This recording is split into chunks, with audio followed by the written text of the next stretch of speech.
Welcome back to another edition of History in Your Own Backyard. I'm Susie Selleck, and today we're in Connersville, Indiana, at the Huber Aqueduct. Stay tuned, I'll tell you all about it. Built in 1908 by the Connersville Hydraulic Power Company, this aqueduct replaced an earlier aqueduct for the Whitewater Canal built in the 1830s. As you can see, the nearby rail line was the towpath for the canal where the horses would pull the boats along to the next town. The canal closed in the late 1830s when the railroad bought them out.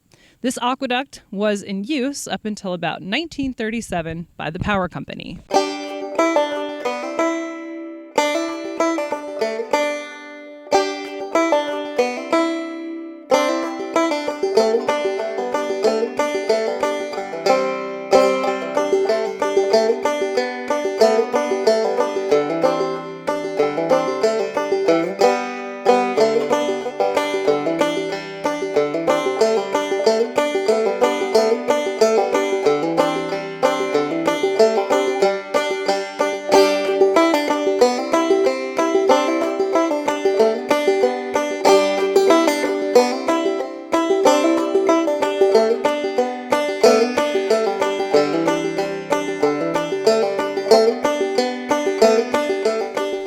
Thank you for watching another edition of History in Your Own Backyard. Today we were in Connersville, Indiana, here at the Huber Aqueduct.